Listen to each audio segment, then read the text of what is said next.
Hello and welcome to Voices of Parenting podcast. I am so glad you're here.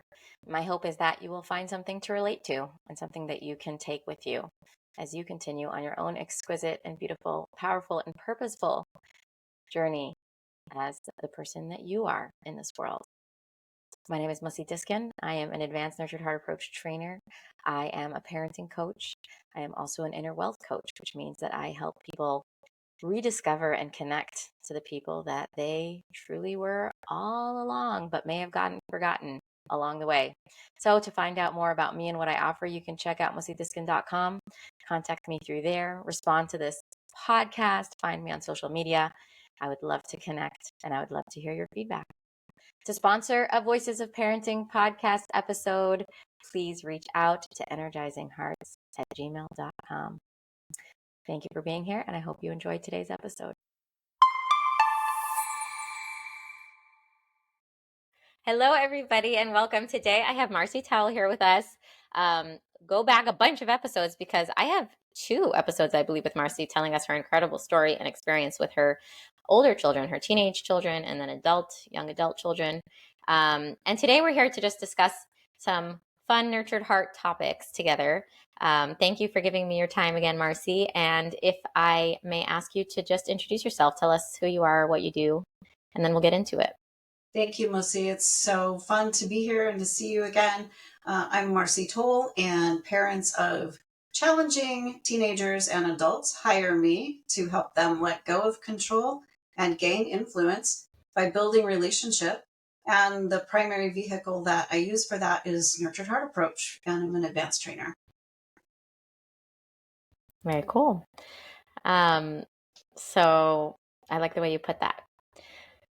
Thank you. So we were talking a little bit before we got on about what to talk about, and I love the way you phrased the topic you've been thinking about. So can I ask you to just kind of rephrase and reel our audience into what we're chatting about? Yes. So something that's been really on my mind a lot lately is stand one, and am I truly just not energizing negativity? Like, am I being really, really good about that? Or could it possibly be that what I'm actually doing is failing to be clear? So I want to hear more. I want to hear what that looks like. What would it look like to think you're not energizing negativity, but actually not be clear? What is that? What could that be? Well, I think for me, it plays out sort of being in this space of maybe I feel like someone's crossed a line, but I'm not sure. I'm not really sure what the line is. I'm not sure where my clarity is. I'm not sure if I've told them, but maybe I think that I have. Maybe I think they know. Maybe I think they know the boundary. And so maybe I think I'm just not giving energy to it. But maybe underneath that the whole time, there is that, like I mentioned, sort of uncertainty on my part where the line really is. And maybe real uncertainty on their part. Maybe I really haven't communicated that in a way that's clear. So maybe not only am I not energizing negativity, but maybe I actually am by having this turmoil about, well, where really is the line, and do they know it, and have I told them? And yeah. It's almost like not energizing negativity here, choosing to kind of step out of this moment and not engage is a cop out for clarity. It's like I don't know what needs to be done here. I don't know what is right or wrong or where my part is, so I could just use this kind of grand overarching rule or permission of like, I'm out. It doesn't feel good, so I'm out. And I'm not going to energize this, when really there's something that needs to be looked at, dealt with, said, communicated, asked for, clarified. Yeah, And I like the word cop out. Yeah. Sorry, I think I interrupted you. no, why? Tell me why. Well, I like it because I think we can find ourselves really failing to stick up for ourselves and failing to hold to our integrity. And we we can do that really easily just by making the excuse to ourselves, well, I'm not going to energize that. And I'm not going to attend to it. I'm going to just pretend it doesn't matter, but it does. If the truth is it matters, then something needs to be attended to. Yeah. Yeah. It's hard work to engage in like real adult relational communication around needs and thoughts and boundaries and feelings and desires without judgment and without insecurity and without second guessing. It's like, it's hard. So I feel like the word cop out for me comes from that sense of like, I don't, I don't know. I don't, there's so much negativity in my own psyche that could come to play about how are they going to respond and not wanting to create conflict and what are they going to think about me and how's it going to go and who do I think I am anyways and maybe I can just do without and that would stop me from speaking up. To be able to really show up with clarity means like I'm really confident and I really believe what I'm saying and I really believe that it's inherently sayable regardless of your thoughts on it and regardless of your permission, which is why I'm speaking up for it because it's mine to speak up for. I'd much rather you figure it out on your own or you decide on your own or you come to it on your own and just kind of close my eyes and wait for it to happen so I don't have to take the blame or I don't have to take the the risk. Like it doesn't have to be my responsibility. Yeah, and then now what I'm going to do is be the devil's advocate and say the importance, though, of waiting for our own reset before we make those decisions sometimes. So here's a little story about something that happened a year ago, Mother's Day. My son's birthday is the 13th of May, so it's always really close to Mother's Day. And last year, it happened that Mother's Day was Sunday and his birthday was Saturday. So I don't know how I managed to do this, but I created this whole plan in my head where I imagined that his partner's family would probably have plans on Mother's Day. And so surely it would be fine if he went to their family's place on Sunday, but then I would get to see him on Saturday. And then the next thing I knew, he had plans of his own that had nothing to do with seeing me either Saturday or Sunday. And I was furious. I was so furious. I was disappointed. I was let down. I felt rejected and all the things. And thank goodness for Nurtured Heart because I recognized the tension of that, the intensity of that inside myself. And I knew better than to interact or communicate around that. And I think it was about a 3-day reset. It was a long reset. And when I got done resetting, I realized, you know what? I never invited him for his birthday on Saturday. I never communicated that I had this whole little fantasy plan worked out about what everyone's weekend would look like. I was not clear. I didn't communicate any of that. So thank goodness in that instance, I really did choose not to energize negativity and wait until I was calm enough to really look at it and see, oh yeah, I just wasn't clear. Yeah. And that's the other side of the coin that you brought up before we started recording about when you are setting clarity. Are you setting clarity or are you actually, I forgot how you said it, but you said it brilliantly, like energizing negativity, really. And I think that those are both can happen together, backwards and forwards. Like where let's just use your example, which is a beautiful story. I could say that I'm not going to energize his negativity of not showing up for Mother's Day and not caring about my plans and not, honoring what I want. And so like, I'm going to just like I'm just going to like let this go and suck this up and swallow this because that's it. He's a grown man. He needs to make his own decision. And like when he next honors me, I'll energize him. But like I'm not going to say anything about this because I don't want to, because basically really, really judging it as negative. Like really what I'm doing is I'm judging him. I'm Yeah. saying he doesn't respect me and honor me. He doesn't want to spend time with me. And that's bad on his part.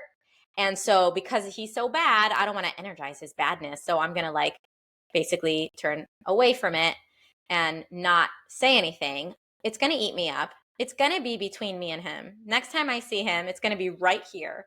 Next time he doesn't show up to something I want him to show up for, it's going to be a double whammy. It's going to hurt double as bad because I've never dealt with it. I never did anything with it. So I'm like not energizing negativity, but actually what I'm doing is I'm ignoring. This thing hurts me. This thing bothers me. And I'm pretending it doesn't because in the name of no energizing negativity. And within that, there's no clarity for me or for him. I don't know why he didn't come. And he doesn't know that I'm hurting. And he doesn't know that there was ever anything he disappointed me about because, like you said, the clarity was you never even invited him. Whereas if I can look at it, so I'm going through my reset, I'm not jumping in the moment, but I'm looking at the negativity I'm looking at my negative response and at my body signals as through the lens of clarity, as entry points to discovering a lesson, something. I'm looking at this, I'm saying, whoa, I feel like this is negative. Well, what's the clarity here? Like, why? Where's the line? There must have been a line crossed if I'm feeling like this. Like, and really, taking the time to process what I need to process and coming to the real, just core basic clarity. And then it's like, oh, I never invited him. Or even if the clarity was, he doesn't care to spend time with me. I mean, what's the clarity then of like, well, he's an adult and I wonder why that is. Like maybe I need to make some gestures on my part to make myself be someone he wants to hang out with. Like maybe there's something to look out there. Whatever the answer is, the clarity answer is going to be without all the drama and intensity and turmoil. And it's not going to be between us the next time. Even if it's like, hey, I just want to be clear with you. I know you have your own life and your own decisions. I missed you on Mother's Day and I would have loved if you were there. However I'm going to say that. Like, let's say I did invite him and he just didn't show and he didn't even apologize and he didn't even say anything. Mm-hmm. I'd be like, I love you and I want to have you there on Mother's Day. And I hope that next year you can be there. Like that hurt a little bit. Like that was a little ouch, I'm saying it just so he knows the clarity of the situation. So he knows that something happened. It's not a attack and it's almost like that passive aggressive, like, I'm not going to engage. I'm not energizing negativity. It's such an attack. It's going to come through energetically. It's very upside down. Yeah. Passive aggressive was another word that kind of came to my mind in thinking about this idea of just not being clear, but we think we're not energizing negativity, but are we coming from a place where really we're being passive aggressive? Because that can happen easily too. I don't know. I think it's probably different for all of us, and we all have our own way that it feels in our, whether it's in our body or if it's the thoughts we have or spinning in our head, whatever it is, there's some way that we know when we're not reset. And I think for me, just a huge part of Nurtured Heart has been the wisdom of how quickly I know that now. And the wisdom to know it's always served me to pause. And here's another thing, Mussi, your kids are small. So I imagine there are things that are, life-threatening or instant, or decisions that have to be made, reactions that have to happen now. As they get older and older, and I'm sure there's some of this with small kids too. I just didn't know Nurtured Heart when my kids were small, but there's so much value in the pause. Like, I used to think being a good parent meant knowing what the answers were right away and being able to give an answer and then sticking to your answer. And the pause is such a gift. I don't have to answer that right now. I don't have to react right now. I don't have to make up my mind right now. I can pause and wait to check in with that internal state. And what does it tell me? And what is my clarity? And what does my own internal wisdom tell me about what needs to happen here? It's such a gift. Yeah. And the beauty in that is also that so often new facts become evident, like new things unfold, and you're like, oh, wow, I am saved. I'm so glad I didn't say something sooner because I totally misread or I didn't know. I think in general, where this is, you were saying, before we got on the recording, we were talking about how all three stands, Nurtured Heart is made up of three stands. Stand one, absolutely no negativity, no to negativity. Stand two, absolutely yes, energizing and building on success and focusing on that and really relating on that. And stand three, absolute clarity. That none of them really stand on their own, and all of them really are each other and are needed in each other and exist within each other because altogether they express what we really want, which is this secure attachment and connection and relationship, building inner wealth and believing and seeing the greatness in others. And the three stands support that and facilitate that and help us stay there. Yeah. So for me, when I need the reset, when I notice that I'm feeling negatively or thinking negatively or judging negatively, I know that I need some clarity. That is my indication that there's something that needs to be tweaked. There's something that needs to be, maybe the clarity is that I'm depleted and I need to do some inner wealth work on my own. Maybe the clarity is that I'm totally misread the situation. Maybe the clarity is that I need to set some boundaries. Maybe the clarity is that I need more sleep. Regardless, I believe in greatness. I believe in connection. I believe in the good, that there's always good. There's always, people are good. Situations are, there's always something to learn. There's always something to grow. If I'm living in a moment of like, this is bad, everything's bad, that is my indication that, okay, what's happening here? Let's get just into that clarity mode. Narrate what's happening. What's going on? What's going on here? What's going on there? Let's like reset, come back like you described. Like I need a reset. I need to come back because I know that's not the truth. I know that's not everything. So it's like a reminder to bring myself back. And the negativity leads me to a new clarity, whatever that new clarity is, which leads me to new greatness because now I know more about what I'm looking for and what to appreciate. I don't know if I'm being helpful or clear or if I'm just being esoteric, but No, it makes sense in my head. no, it makes so much sense. It does. And I think it was kind of what you're giving another example, what I was sort of alluding to about how it's different for each of us. Like the way for me, it's this like physical thing. And then you're sort of describing how it can be a thought thing. And I see this is wrong and that's wrong. And this person, they're bad. This is bad. This thing's going wrong. But and you know yourself enough to know, wait a minute, this is not who I am. That's not what I believe about people. And I'm pretty sure that this is probably not even true. So this is my signal. I need to take a reset. So yeah, I think it was just a really beautiful description of another way that the need for clarity and the need for resetting yourself and finding your own clarity can show up. Yeah. Yeah. And another thing on that pause that you were talking to before, I just had a mom share a success that she was coming with questions about sibling rivalry and her kids fighting all the time and it becoming so messy and not knowing how to clearly navigate it. And she said she's just been pausing more and not jumping in as fast. And already there's just so, like, she didn't realize how often she was the problem. Like, she's just mixing out and she sees that they're resolving things and moving forward really fast. And Wow. most of the time, there is nothing really to fix. Wow. And pause does that. Pause gives us, it just, nothing's ever like it like you said, yeah, sometimes there are decisions that need to be made in this moment and there's safety.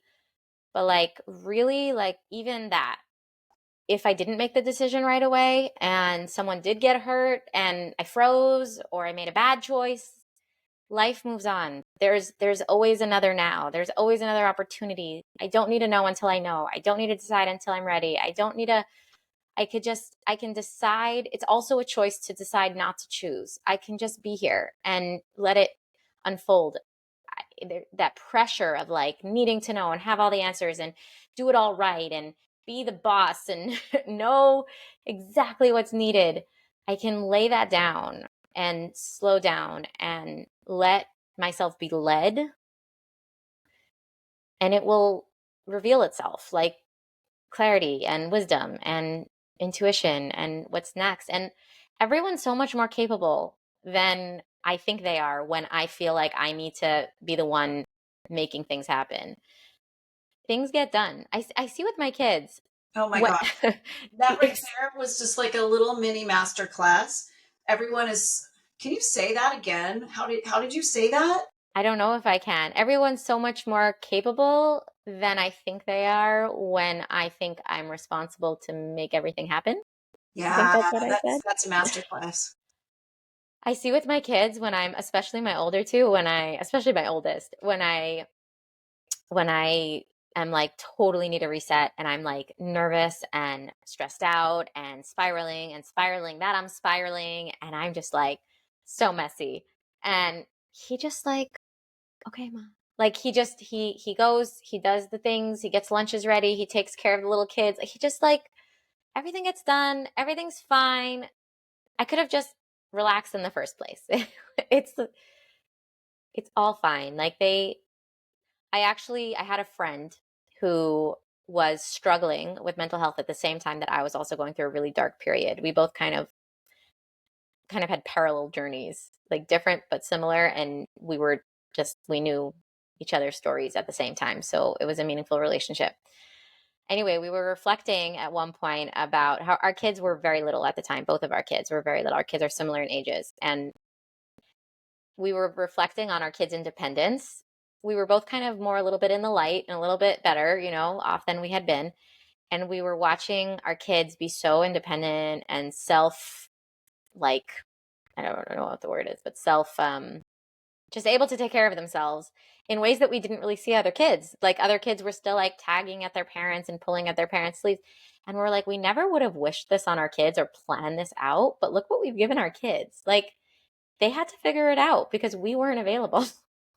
And look how resourceful they are, and look how confident they are, and look how many skills they have, and they're fine with it. They don't know otherwise. They're really good. And I don't want to like open. I know there's cans of worms with this that people can say, like, well, is that neglect or this or the other? We're all doing the best we can. And again, like I said, is that how it should be? I'm not saying how it should be. I'm saying how it was. And I see that my kids, anytime, last my baby's 2, when I was pregnant and just after the baby, I was a lot less available than I was before. And that's a joyous thing. That's a good thing. There are seasons where I step out for whatever reason and I see my kids grow so much in those moments because they're so much more capable than I think they are. I'm sort of enabling them to never grow up because I'm keeping them little by doing everything for them.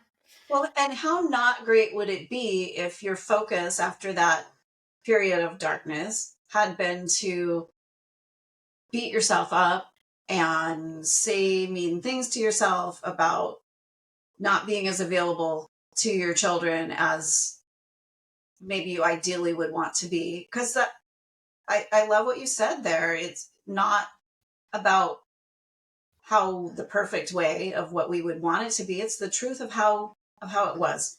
And so you can be kind to yourself and see at the same time, oh, well, look at my kid being so self-sufficient and so resilient and so responsible and all the things, right?